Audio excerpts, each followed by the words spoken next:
বর্তমান সরকারের একজন মন্ত্রী কথা প্রসঙ্গে বললেন, এই যে ইনসাফ, আজাদি, ইনকিলাব, এই শব্দগুলো শুনলে ওনার নাকি কেমন কেমন বিদেশি বিদেশি লাগে। যদি কেউ আমাদেরকে শাসন করতে চায়, জুলুম করতে চায়, শোষণ করতে চায়, তাহলে আমরা আমাদের রক্ত দিয়ে বারবার তা প্রতিরোধ করে তুলবো ইনশাআল্লাহ। মানে মূর্খ লোকের দায় তো আসলে আমরা নিতে পারবো না, এটা আমাদের দায় না।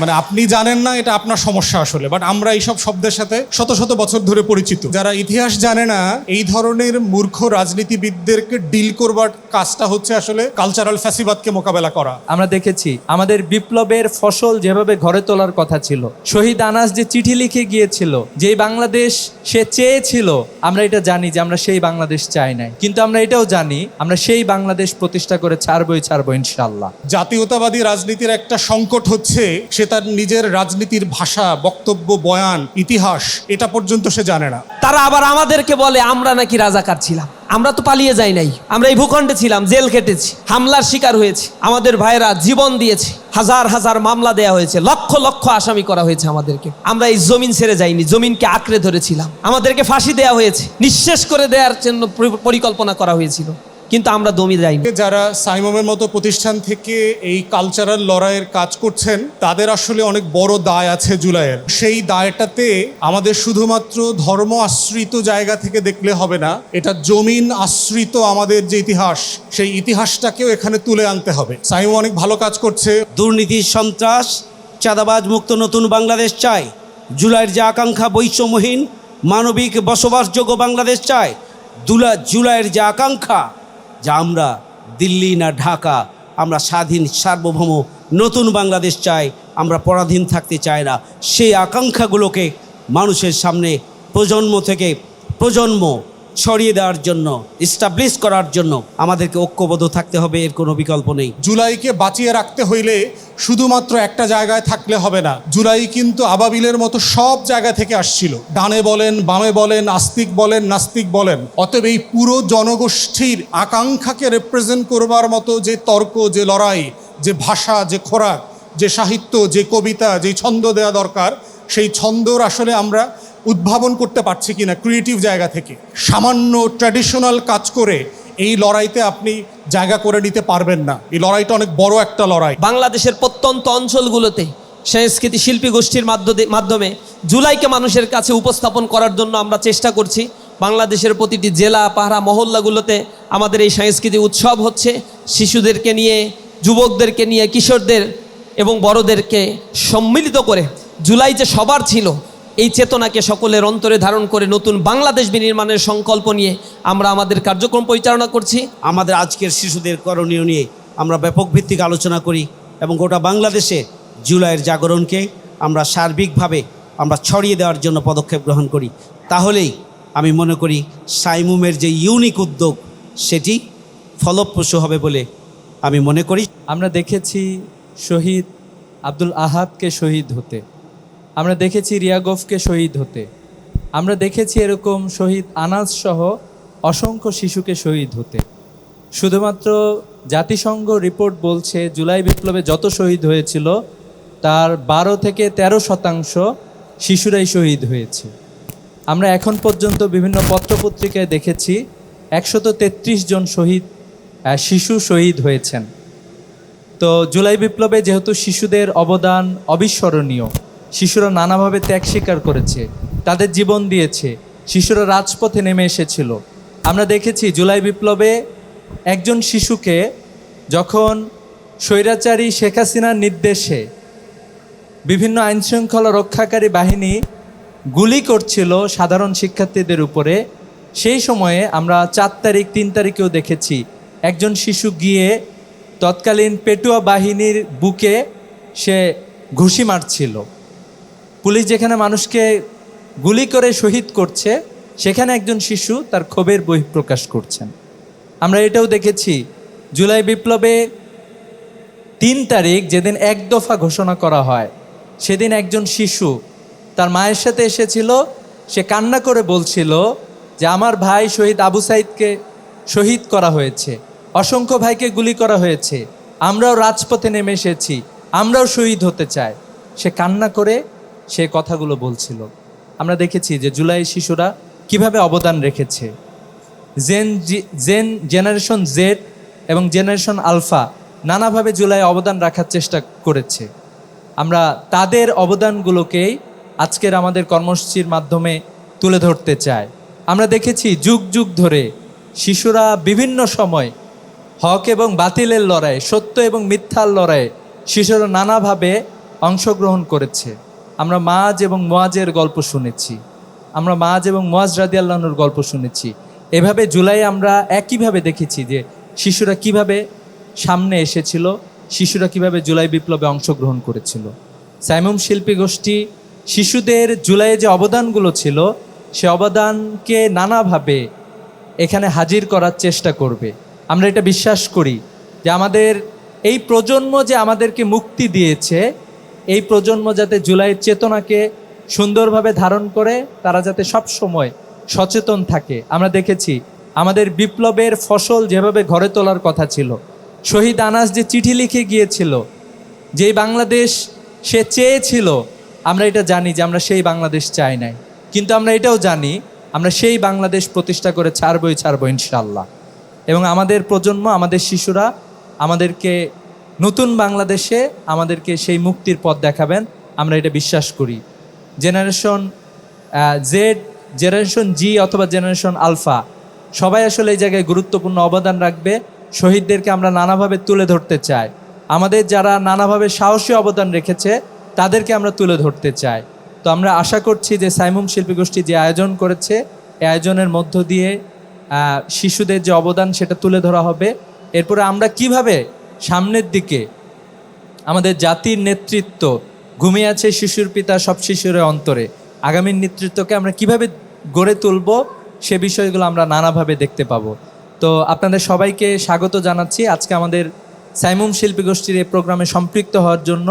আমরা বিশ্বাস করছি আপনাদের উপস্থিতি, আপনাদের সারা আমাদের কালচারাল এ অঙ্গনে আমাদের কার্যক্রমকে আরও বেশি শানিত করার জন্য, আরও বেশি ইফেক্টিভ কার্যক্রম পরিচালনা করার জন্য সহযোগিতা করবে। শহীদ শরীফ উসমান হাদি, আবু সাইদ, শান্ত, ওয়াসিম, শহীদ আলী রায়হান সহ সকল শহীদদের স্মরণ করছি, সবার শাহাদাতের মর্যাদা কামনা করছি। আসসালামু আলাইকুম রহমতুল্লাহ। আসসালামু আলাইকুম। আমার কি বয়সের কারণে চোখে কম দেখছি না এমনি ধোয়া ধোয়া লাগতেছে? আমার তো মনে হয় যে মানুষজনই বসে আছে চারপাশে। তো আমার আসতে দেরি হয়ে গেছে, দুঃখিত। আমরা তো প্রচুর খ্যাপ মারা কাজ করি, চারদিকে অনেক সময় টময় দিতে হয়। আর এই ধরনের প্রোগ্রামের জন্য আসলে আমি সুইটেবল লোক কিনা এটা আমি নিশ্চিত না আর কি। বাট জুলাই নিয়ে কাজ করবার জন্য আমরা যেই কথাটা বারবার বলছি যে জুলাই যতটা না আসলে রাজনৈতিক, জুলাই কিন্তু তার থেকে বেশি হচ্ছে কালচারাল।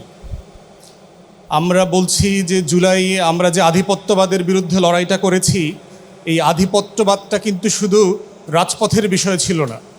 এই আধিপত্যবাদটা ছিল গানে, স্লোগানে, তারপরে কবিতায়, আমাদের শব্দ চয়নে যে শব্দগুলো এসছে, যেই শব্দগুলো নতুন করে সবাইকে আবার বলতে শেখাচ্ছে যে এগুলো আসলে বাংলার শব্দ কিনা, এই শব্দগুলোর মালিক আসলে আমরা কিনা, এই শব্দগুলো আসলে আমাদেরকে ধারণ করে কিনা। বর্তমান সরকারের একজন মন্ত্রী উনি কথা প্রসঙ্গে বললেন যে এই যে ইনসাফ, আজাদি, এই শব্দগুলো শুনলে ওনার নাকি কেমন কেমন ইনকিলাব, বিদেশি লাগে। এখন মানে মূর্খ লোকের দায় তো আসলে আমরা নিতে পারবো না, এটা আমাদের দায় না। মানে আপনি জানেন না, এটা আপনার সমস্যা আসলে। বাট আমরা এইসব শব্দের সাথে শত শত বছর ধরে পরিচিত, এবং যারা ইতিহাস জানে না, এই ধরনের মূর্খ রাজনীতিবিদদেরকে ডিল করবার কাজটা হচ্ছে আসলে কালচারাল ফ্যাসিবাদকে মোকাবেলা করা। এবং জাতীয়তাবাদী রাজনীতির একটা সংকট হচ্ছে সে তার নিজের রাজনীতির ভাষা, বক্তব্য, বয়ান, ইতিহাস এটা পর্যন্ত সে জানে না। তাই আজকে যারা সাইমমের মতো প্রতিষ্ঠান থেকে এই কালচারাল লড়াইয়ের কাজ করছেন, তাদের আসলে অনেক বড় দায় আছে জুলাইয়ের। এবং সেই দায়টাতে আমাদের শুধুমাত্র ধর্ম আশ্রিত জায়গা থেকে দেখলে হবে না, এটা জমিন আশ্রিত আমাদের যে ইতিহাস, সেই ইতিহাসটাকেও এখানে তুলে আনতে হবে। তাই সাইমম অনেক ভালো কাজ করছে, অনেক ভালো নাতে রসুল, হামদ নাত, এগুলো নাটিকা করছে। এগুলো যেমন সত্য গুরুত্বপূর্ণ কাজ, এগুলো অবশ্যই চালাতে হবে। বাট ইকুয়ালি এই মাটির অনেক গুরুত্বপূর্ণ সাংস্কৃতিক জায়গা আছে, লালন, হাসন রাজা শুনলেই ইসলামপন্থীদের অনেকের একটু মাথা খারাপ হয়ে ওঠে। কিন্তু আপনি যদি লালনকে গভীরভাবে অনুভব করেন, দেখবেন যে প্রচণ্ড একত্ববাদী একজন মানুষ, প্রচণ্ড রকম আল্লাহ বিশ্বাসী একজন মানুষ।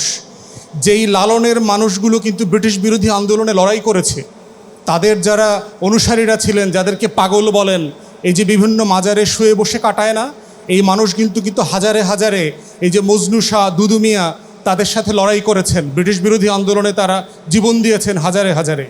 তাহলে তার লড়াইটার এই অংশটা কিন্তু এই মাটির লড়াই, এটা মাথায় রাখতে হবে। তাই আপনি যদি আসলে সবার হতে চান কালচারাল ফ্যাসিবাদের জায়গায়, এবং লালন, হাসন রাজারা কিন্তু এই ব্রিটিশ বিরোধী আন্দোলনের ফ্যাসিবাদের বিরুদ্ধে লড়াই করেছেন। তার যে একত্ববাদের লড়াই, তার কিন্তু এই হিন্দুত্ববাদের বিরুদ্ধে তিনি লড়াই করেছেন।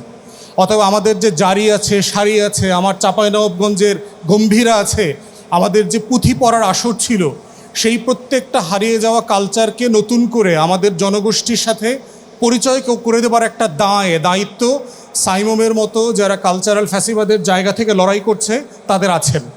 এবং সেইটা আমরা মনে করব, আমরা বলতে চাই যে এখানে যত বেশি ইনক্লুসিভ হওয়ার সুযোগ আছে, যত বেশি আমার করা যাবে, তত বেশি আপনার কাঠামোগতভাবে আপনার বক্তব্য বেশি লোকের কাছে যাবে।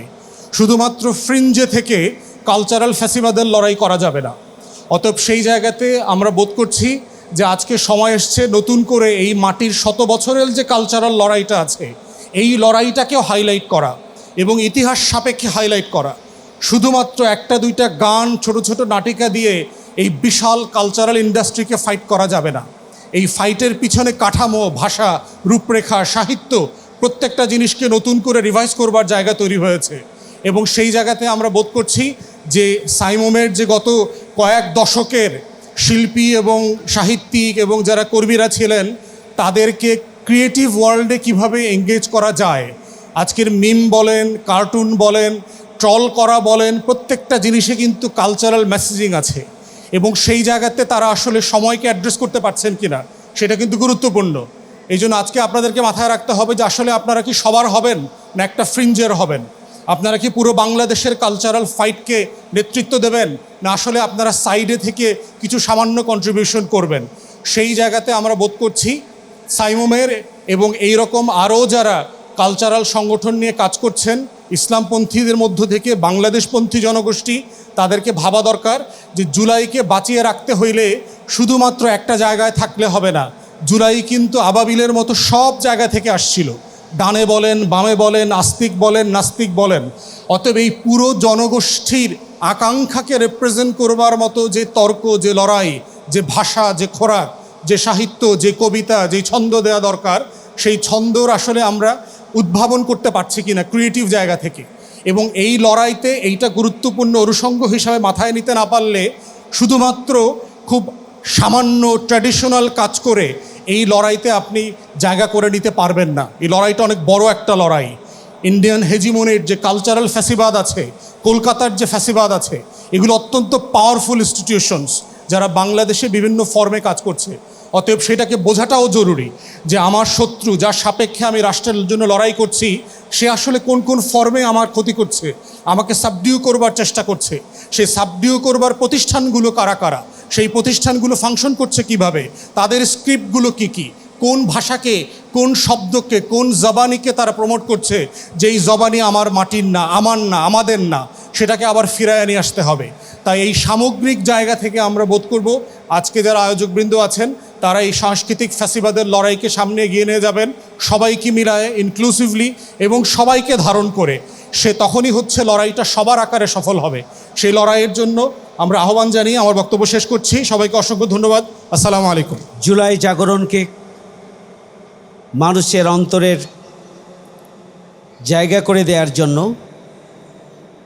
জুলাইয়ের চেতনাকে ব্যাপকভাবে ছড়িয়ে দেওয়ার জন্য এবং জুলাইকে ধারণ করার জন্য, জুলাইয়ের আকাঙ্ক্ষা অনুযায়ী নতুন বাংলাদেশ গড়ে তোলার জন্য জুলাই জাগরণ এই কর্মসূচির ধারাবাহিকতা তারা অব্যাহত রেখেছেন এবং এই জন্য এই গুরুত্বপূর্ণ আয়োজন করেছে। এই জন্য আমি তাদেরকে আন্তরিকভাবে কৃতজ্ঞতা জানাচ্ছি।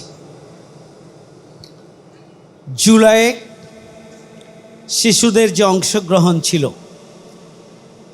সেটিকে আলাদাভাবে চিত্রায়িত করা দরকার। জুলাইয়ের গণঅভ্যুত্থানের 5ই আগস্ট বা জুলাইয়ের সূচনা থেকে বৈষম্য বিরোধী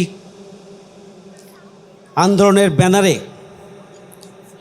কোটা বিরোধী যে কর্মসূচি নিয়ে তরুণ এবং যুবকরা ভূমিকা পালন শুরু করেছিল, এই তরুণ এবং যুবকদের ন্যায্য দাবি আদায়ের আন্দোলনকে ভিন্ন খাতে প্রবাহিত করার জন্য নির্যাতন নিপীড়নের মাত্রা যতই সরকারের পক্ষ থেকে বাড়ানো হয়েছিল, ততই এদেশের তরুণ যুবকরা আরও বেশি গর্জে উঠেছিল। আন্দোলন সংগ্রামের ধারাবাহিকতায় 16ই জুলাই আবু সাঈদ বুক চিতিয়ে পুলিশের গুলির সামনে দাঁড়িয়েছিল। 2 হাত সম্প্রসারিত করে স্বাধীনতা হরণকারীদের বিরুদ্ধে গর্জে উঠেছিল। পুলিশের নির্দয় বুলেট আবু সাঈদের বুককে ঝাঁঝরা করে দিয়েছিল। হয়তো তারা মনে করেছিল আবু সাঈদদের হত্যা করা হলেই আন্দোলন থেমে যাবে, কিন্তু আমরা কি দেখলাম? আমাদের শিশুরা, আমাদের সন্তানরা, আমাদের কিশোররা ঘর থেকে বের হয়ে আসলো। একটি ছোট্ট বাচ্চা, তাকে জিজ্ঞাসা করা হয়েছিল এই মুহুর্মুহু গুলির এবং আন্দোলনের মধ্যে তুমি কেন এসেছো এখানে? তুমি রাজপথে কেন? পুলিশ কেন আমার ভাই আবু সাঈদকে অন্যায়ভাবে হত্যা করলো? সেই জন্যই আমি মাঠে এসেছি। তুমি পুলিশকে ভয় পাও না, গুলি ভয় পাও না? না, আমি পুলিশকে ভয় পাই না। আমার ভাই আবু সাঈদকে কেন হত্যা করা হলো, এই ছোট্ট শিশু কিশোর সেদিন গর্জে উঠেছিল। আমাদের সবার প্রিয় জাবের ইব্রাহিম, সবচেয়ে ছোট্ট শহীদ, এই জাবের ইব্রাহিমকেও নির্মমভাবে হত্যা করা হয়েছিল। জাবের ইব্রাহিমকে সেদিন ঘরে রাখা যায়নি। বাবা মায়ের সাথে ঘর থেকে বের হয়ে এসেছিল এবং নিজের জীবন অকাতরে বিলিয়ে দিয়েছিল। এই গুলি, এই বোমা,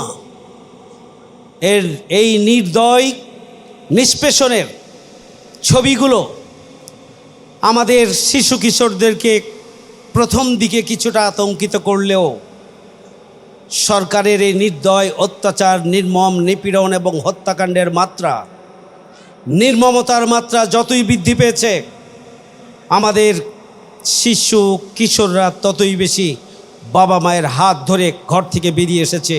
অনেকেই বাবা মায়ের চোখ ফাঁকি দিয়ে ঘর থেকে বের হয়ে এসেছে। দরজা বন্ধ করে রাখা হলো, দরজা যে কোনোভাবে হোক খুলে সেখান থেকে বের হয়ে এসেছে। আমি মনে করি আমাদের শিশু এবং কিশোররা যখন রাস্তায় নেমে আসার জন্য চেষ্টা করেছে, আমাদের অভিভাবকরা, আমাদের মায়েরা, আমাদের বোনেরা, আমাদের মেয়ে সন্তানরা পর্যন্ত তারা ঘরে বসে থাকে নাই, তারা ঘর থেকে বের হয়ে এসেছে। যখন আমাদের তরুণ, শিশু, কিশোর এবং যুবকরা একের পর এক নিজেদের জীবন দিয়েছে এবং আন্দোলনকে এগিয়ে নিয়েছে, আন্দোলন যখন অগ্নিগর্ভে পরিণত হয়েছে, তখন আমাদের বাবা মায়েরা পর্যন্ত শিশুদের হাত ধরে জীবনের ঝুঁকি নিয়ে রাজপথে তারা নেমে এসেছে এবং এই আন্দোলনে তারা সাহস জুগিয়েছে, এই আন্দোলনকে তারা শক্তি জুগিয়েছে, এই আন্দোলনের জন্য তারা দোয়া করেছে এবং নিজের সন্তানকে বুকে ধারণ করে সাথে নিয়ে এসেছে। ডান হাতে একটি, বাম হাতে একটি, নিজের শরীরে ধারণ করে আমাদের মা এবং বোনেরা রাজপথে নেমে এসেছে। আন্দোলন এক ভিন্ন মাত্রা পেয়েছে।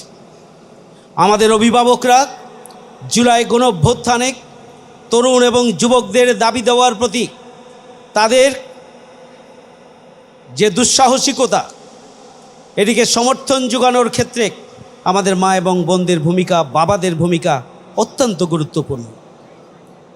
সম্মানিত উপস্থিতি, আমাদের জুলাইকে ভুলিয়ে দেওয়ার জন্য কাজ হচ্ছে, কিন্তু আমরা জুলাইকে ভুলে যেতে দেব না। আমরা জুলাইকে ভুলিয়ে দেওয়ার যে চক্রান্ত, ষড়যন্ত্র, সেটিকে আমরা বাস্তবায়ন হতে দেব না। জুলাইয়ের তরুণ এবং যুবকদের যে ভূমিকা, সেই ভূমিকা নিয়ে আলোচনা আমরা সব সময় করি, কিন্তু একটি জুলাই যেখানে নির্মম শব্দ, নির্মম আঘাত এবং নির্মম হত্যাকাণ্ডের মধ্য দিয়ে যখন প্রতিদিনই 10 জন, 20 জন, 50 জন, 100 জন করে মানুষ মারা যাচ্ছে, তখনও আমাদের দুঃসাহসী শিশু কিশোররা ঘর থেকে বের হয়েছেন, অকাতরে জীবন দিয়েছেন, কিন্তু ঘর থেকে বের হওয়া বন্ধ হয়নি। সুতরাং এটি হচ্ছে আমাদের জুলাই গণঅভ্যুত্থানের একটি অন্যতম গুরুত্বপূর্ণ শক্তি। সেই শক্তিকে ভিত্তি করেই আমাদের এই আন্দোলন একটা নতুন মাত্রা পেয়েছে। এই জন্য আমি মনে করি জুলাইকে ভুলিয়ে দেওয়ার যত আয়োজন, জুলাইকে জাগরণের সর্বোচ্চ শিখরে নিয়ে যাওয়ার আয়োজন, তার চেয়ে তো অনেক বেশি আমাদের করতে হবে। এবং সাইমুম সেই উদ্যোগ আজকে গ্রহণ করেছে, আমি তাদেরকে আন্তরিকভাবে কৃতজ্ঞতা জ্ঞাপন করছি। প্রিয় এবং সম্মানিত উপস্থিতি, আমি মনে করি জুলাইয়ে শিশু এবং কিশোরদের ভূমিকাকে আলাদাভাবে ধারণ করা দরকার। লিখিত পরিসরে আসা প্রয়োজন, ভিজুয়াল পরিসরে আসা প্রয়োজন, এবং তাদের ভূমিকাকে ব্যাপকভাবে ছড়িয়ে দেওয়ার জন্য ব্যাপক ভিত্তিক উদ্যোগ গ্রহণ করা প্রয়োজন। শুধু সাইমুম কেন, জুলাই গণঅভ্যুত্থানের সবচেয়ে বড় সুবিধাভোগী যারা, তারাই জুলাইকে হারিয়ে দেওয়ার জন্য, জুলাইকে ভুলিয়ে দেওয়ার জন্য কাজ করছে। সুতরাং আজকে অভিভাবকদের সজাগ হতে হবে, সচেতন হতে হবে। জুলাইকে যারা ধারণ করেন, জুলাইকে যারা সহযোগিতা করেছেন, জুলাইয়ের মাসব্যাপী আন্দোলনে যারা নিজেদেরকে উৎসর্গ করার জন্য সিদ্ধান্ত নিয়েছিলেন, তাদেরকেই এগিয়ে আসতে হবে। এই জুলাইয়ের জাগরণকে আরও বিস্ফোরণ ঘটাতে হবে। প্রতিটি পরিবারের, প্রতিটি শিশুর অন্তরে, প্রতিটি মানুষের কর্ণকুহরে এবং বিবেকের কাছে জুলাইয়ের প্রত্যেকটি ঘটনাকে আরও নতুন রূপে, নতুনভাবে তাদের কাছে পৌঁছে দেওয়ার জন্য আমাদের জুলাই জাগরণের বহুমুখী কর্মসূচি গ্রহণ করতে হবে। একটা একাডেমিক ফর্মে পুরো জুলাই আন্দোলনকে নিয়ে আমাদের গবেষণা হওয়া প্রয়োজন।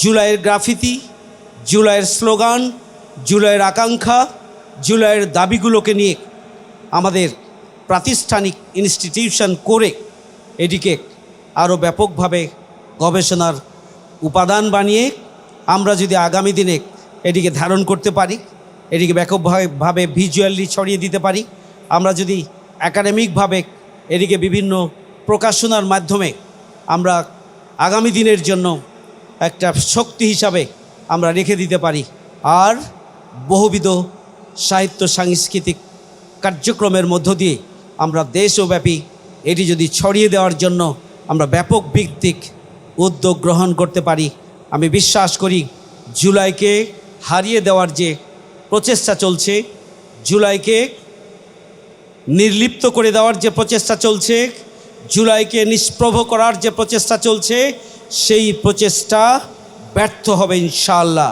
এই জন্য আসুন আমরা ঐক্যবদ্ধ হই। একটা ছোট্ট কথা, জুলাইয়ের শহীদ পরিবার এবং জুলাই যোদ্ধাদের মধ্যে ভাঙন তৈরির মাধ্যমে জুলাইয়ের আকাঙ্ক্ষাকে পদদলিত করার জন্য একটি কাজ হচ্ছে। সুতরাং জুলাইয়ের শহীদ পরিবার, জুলাইয়ের আহত যোদ্ধা এবং জুলাইয়ের আকাঙ্ক্ষা বাস্তবায়নের জন্য যারা রাজপথে নেমেছিলেন, তাদের সবাইকে ঐক্যবদ্ধভাবে জুলাইয়ের যে আকাঙ্ক্ষা, উই ওয়ান্ট জাস্টিস, আমরা ন্যায় বিচার চাই, দুর্নীতি সন্ত্রাস চাঁদাবাজ মুক্ত নতুন বাংলাদেশ চাই, জুলাইয়ের যে আকাঙ্ক্ষা বৈষম্যহীন মানবিক বসবাসযোগ্য বাংলাদেশ চাই, জুলাইয়ের যে আকাঙ্ক্ষা যা আমরা দিল্লি না ঢাকা, আমরা স্বাধীন সার্বভৌম নতুন বাংলাদেশ চাই, আমরা পরাধীন থাকতে চাই না। সেই আকাঙ্ক্ষাগুলোকে মানুষের সামনে প্রজন্ম থেকে প্রজন্ম ছড়িয়ে দেওয়ার জন্য, এস্টাবলিশ করার জন্য আমাদেরকে ঐক্যবদ্ধ থাকতে হবে, এর কোনো বিকল্প নেই। আসুন আমরা সবাই ঐক্যবদ্ধ হই এবং শিশুদের চোখে জুলাই আমরা ধারণ করি এবং আগামী দিনে আমাদের আজকের শিশুদের করণীয় নিয়ে আমরা ব্যাপক ভিত্তিক আলোচনা করি এবং গোটা বাংলাদেশে জুলাইয়ের জাগরণকে আমরা সার্বিকভাবে আমরা ছড়িয়ে দেওয়ার জন্য পদক্ষেপ গ্রহণ করি। তাহলেই আমি মনে করি সাইমুমের যে ইউনিক উদ্যোগ সেটি ফলপ্রসূ হবে বলে আমি মনে করি। সবাইকে ধন্যবাদ। আল্লাহ হাফেজ। আসসালামু আলাইকুম।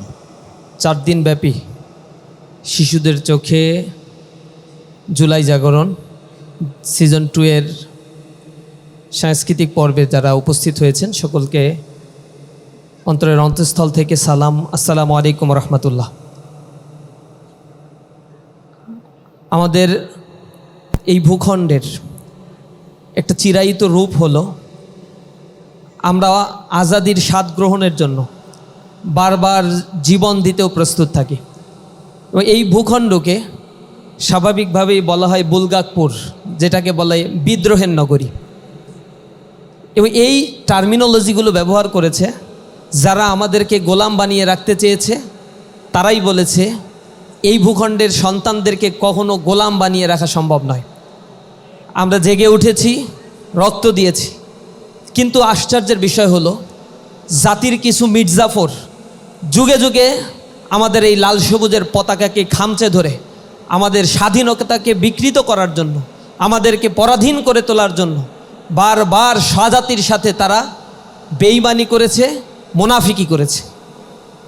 আমরা জুলাইটা সেই দিক থেকেই যদি বিশ্লেষণ করি তাহলে দেখতে পাবো আমাদের এই বাংলার জনপদকে যারা রক্তে রঞ্জিত করেছিল 2024-এর 36টি দিন রক্তমাখা এই দিনগুলোতে কাউকে তারা রেহাই দেয়নি। ছোট্ট শিশু জানালার পাশে বসে খেলারত অবস্থায় হেলিকপ্টার থেকে স্নাইপারের আঘাতে তাদেরকে হত্যা করা হয়েছিল। শিশু জাবের যখন তার বাবার হাত ধরে বিজয় উল্লাস পালনের জন্য রাস্তায় নেমেছিল তখন তাকে বুলেটের আঘাতে ঝাঁঝরা করে সেই শিশু বালকটিকে পৃথিবীর মায়া থেকে তাকে বিদায় নিতে হয়েছিল।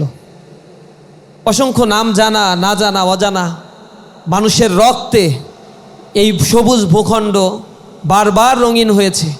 রক্ত দিয়া আজাদির সন্তানেরা গোলামির জিঞ্জির থেকে মুক্ত হয়ে নিজেদেরকে স্বনির্ভরশীল আত্মপ্রত্যয় হিসেবে গড়ে তোলার জন্য চেষ্টা করেছে। কিন্তু সাংস্কৃতিক দাসত্ব, অর্থনৈতিক গোলামি, রাজনীতিক প্রভুত্বের কাছে বারবার কিছু স্বার্থলোভী স্বার্থান্বেষী মহল তারা নিজেদের মস্তিষ্ককে বিকৃত করে ফেলেছে।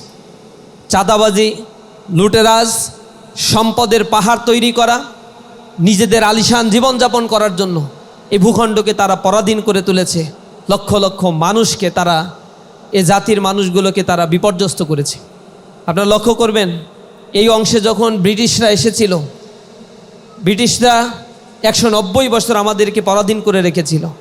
যাদের মাধ্যমে এই পরাধীনতা তারা তৈরি করেছিল তারা ছিল এই বাংলারই মানুষ, এই বাংলার রূপ রস গন্ধে বেড়ে ওঠা, এই বাংলার সুবিধাভোগী কিছু স্বার্থান্বেষী যাদেরকে আমরা মির্জাফর বলি, ঘসেরি বেগম বলি, উর্মি চাঁদ বলি, রায় দুর্লভ বলি। এই মানুষগুলো এই স্বদেশেরই মানুষ ছিল। এরা সিরাজউদ্দৌলার আপন লোক ছিল, শাসক গোষ্ঠীর আশেপাশে থাকতো, সেনাবাহিনীর প্রধান ছিল, অর্থ মন্ত্রণালয়ের দায়িত্বে ছিল। এই মানুষগুলো তাদের স্বার্থের লোভের কারণে 190 বছর এই ভূখণ্ডের মানুষদেরকে গোলামির জিঞ্জিরে আবদ্ধ করে রেখেছিল।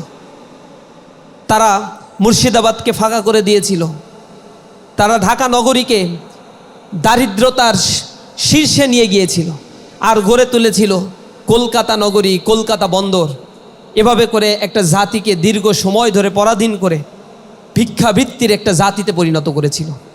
সে জায়গা থেকে সাংস্কৃতিক গোলামির জন্য যারা তাদের গোলাম হয়ে গিয়েছিল, ন্যারেটিভ বয়ান উৎপাদন করেছিল, জাতির মধ্যে তারা বিভক্তি তৈরি করেছিল, বিভাজন তৈরি করেছিল। জাতি যাতে সামনের দিকে এগিয়ে যেতে না পারে তাদেরকে পেছনে খামচে ধরে টেনে নিয়ে আসার জন্য বারবার ৭১-এর ন্যারেটিভ, বারবার তারা রাজাকার, আলবদর, আশামস নিয়ে এসে এদেশের জন্মগ্রহণকারী এদেশের সন্তানদেরকে তারা শততা বিভক্ত করে ফেলেছিল। আমাদেরকে বলেছে আমরা রাজাকার, আমাদের বলেছে আমরা আলবদর, আমরা নাকি আশামস, আমরা নাকি স্বাধীনতা বিরোধী। অথচ হিসেব করলে দেখা যায় হাজার হাজার কোটি টাকা জনগণের কষ্টার্জিত ব্যাংকের টাকাগুলো লোপাট করে বিদেশে তারা পাচার করেছে। তাদের কোনো সন্তান বাংলাদেশে পড়াশোনা করে না, তাদের একটা হাঁপানি হলেও সিঙ্গাপুরে যেয়ে চিকিৎসা নিতে হয়। তারা আবার আমাদেরকে বলে আমরা নাকি রাজাকার ছিলাম। আমরা তো পালিয়ে যাই নাই, আমরা এই ভূখণ্ডে ছিলাম, জেল খেটেছি, হামলার শিকার হয়েছি, আমাদের ভাইয়েরা জীবন দিয়েছে, হাজার হাজার মামলা দেয়া হয়েছে, লক্ষ লক্ষ আসামি করা হয়েছে আমাদেরকে। আমরা এই জমিন ছেড়ে যাইনি, জমিনকে আঁকড়ে ধরেছিলাম। আমাদেরকে ফাঁসি দেয়া হয়েছে, নিঃশেষ করে দেওয়ার জন্য পরিকল্পনা করা হয়েছিল, কিন্তু আমরা দমে যাইনি, আমরা দাঁড়িয়েছিলাম। আমরা জানি স্বাধীনতার স্বাদ এই ভূখণ্ডে একদিন পাবে। জালিম যত জুলুম করুক না কেন, যত রাত গভীর হয়, সকাল তত দ্রুত প্রভাতের সূর্য উকি মারে, রঙিন আলোয় সমাজ ব্যবস্থাকে উদ্ভাসিত করে তোলে। আমরা সেই ভোরবিহনে পাখির কলরব হয়ে প্রতিটা মানুষের কর্ণকুহরে আজাদির কথা বলে তাদেরকে জাগিয়ে দেওয়ার জন্য চেষ্টা করেছি। আমরা বলেছি যদি কেউ আমাদেরকে শাসন করতে চায়, জুলুম করতে চায়, শোষণ করতে চায়, তাহলে আমরা আমাদের রক্ত দিয়ে বারবার তা প্রতিরোধ করে তুলব ইনশাআল্লাহ। সাংস্কৃতিক আগ্রাসন দিয়ে এই জাতির মধ্যে যে বিভক্তি তৈরি করেছে, জাতিকে সামনের দিকে এগিয়ে না নিয়ে পশ্চাদপদ করে একটা জাতিকে যেভাবে ধ্বংস করার জন্য মিডিয়া কু করা হয়েছে, মিডিয়া ট্রায়াল এখন পর্যন্ত চলছে, মিডিয়াগুলো ফ্রেমিং করছে, ডিপ ফ্রেমিং করছে, কালচারাল ফ্যাসিস্টটা এখনও পর্যন্ত বিদ্যমান রয়েছে, জুলাইকে নিয়ে আজে বাজে কথা বলছে, শহীদের আত্মত্যাগগুলো নিয়ে তারা নানা ধরনের বয়ান উৎপাদন করার চেষ্টা করছে। যারা জুলাইয়ে সেদিন রাস্তায় দাঁড়িয়েছিল তারা নাকি মব ক্রিয়েট করেছিল, কিন্তু শেখ হাসিনা সেদিন হাজার হাজার মানুষকে হত্যা করেছিল, তা তাদের চোখে আর মব ক্রিয়েট হয় না। এদেরকে আবার নিয়ে গিয়ে পত্রিকা হাউসগুলোতে, মিডিয়া হাউসগুলোতে অতিথি করে তৈরি করা হয়। গ্রেপ্তার করা হয়েছে যাদেরকে, তাদেরকে এই গণহত্যার দায়ে এখনও পর্যন্ত শাস্তি না দিয়ে বীর দর্পে তাদেরকে ছেড়ে দেওয়া হচ্ছে। এই জমিনে তারা আবার আতাত করে এদেশের ব্যবসা বাণিজ্য, ব্যাংক, বিমা, স্কুল, শিক্ষা প্রতিষ্ঠানগুলো সব কিছু তারা আগের মতো করে কন্ট্রোল করছে। মানুষ স্বস্তি ফিরে পায় নাই। এই স্বস্তির স্বাদ, আজাদির স্বাদ ফিরে পাওয়ার জন্য আমাদের এই সংগ্রাম অব্যাহত থাকবে। কালচারাল জায়গা থেকে মানুষের কাছে আমাদের এই সংস্কৃতির বার্তাগুলো পৌঁছে দেওয়ার জন্য আমাদের জায়গা থেকে আমরা চেষ্টা করছি। বাংলাদেশের প্রত্যন্ত অঞ্চলগুলোতে সংস্কৃতি শিল্পী গোষ্ঠীর মাধ্যমে জুলাইকে মানুষের কাছে উপস্থাপন করার জন্য আমরা চেষ্টা করছি। বাংলাদেশের প্রতিটি জেলা, পাহাড়া, মহল্লাগুলোতে আমাদের এই সাংস্কৃতিক উৎসব হচ্ছে। শিশুদেরকে নিয়ে, যুবকদেরকে নিয়ে, কিশোরদের এবং বড়দেরকে সম্মিলিত করে জুলাই যে সবার ছিল, এই চেতনাকে সকলের অন্তরে ধারণ করে নতুন বাংলাদেশ বিনির্মাণের সংকল্প নিয়ে আমরা আমাদের কার্যক্রম পরিচালনা করছি। আপনারা আমাদের সাথে থাকবেন। 4 দিনব্যাপী এই আয়োজন চলবে। আগামীকাল থেকে এক্সিবিশন চলবে, সাংস্কৃতিক পরিবেশনাও চলবে। সকলে আপনারা আপনাদের বন্ধু বান্ধব, আত্মীয় স্বজন, আপনাদের পরিবারের সকল সদস্যদেরকে নিয়ে আমাদের এই আয়োজনের পাশে থেকে আমাদেরকে উৎসাহ দিবেন। সকলকে আজকের এই আয়োজনে থাকার জন্য ধন্যবাদ জানাচ্ছি। বিশেষ করে সাইমুমকে ধন্যবাদ জানাচ্ছি ইউনিক এই আয়োজন করার জন্য। 130 জন শহীদ হয়েছে, যারা শিশু, যারা কিশোর ছিল, যাদের এখনো পর্যন্ত বয়স হয়নি চাকরির, বয়স হয়নি ব্যবসার, বয়স হয়নি কোনো সুবিধাভোগের। এরপরেও তারা বুঝেছিল যে জালিমের বিরুদ্ধে যখন সকলে দাঁড়িয়ে যায়, তখন আর জালিম তার নিজস্ব গণ্ডির পরিসরের মধ্যে, তার নিজস্ব বাহিনী দিয়ে, গুন্ডা বাহিনী দিয়ে আর টিকতে পারবে না। মানুষ নেমে এসেছিল, আজাদির স্বাদ আল্লাহ রাব্বুল আলামিন আমাদেরকে দিয়েছেন। আমরা যেন আর পরাধীন না হই, নিজেদের জায়গা থেকে সবসময় সজাগ থাকব, আমরা আমাদের দেশকে গড়ে তুলব। সকলকে আন্তরিক ধন্যবাদ। আসসালামু আলাইকুম রহমতুল্লাহি ওয়া বারাকাতুহু।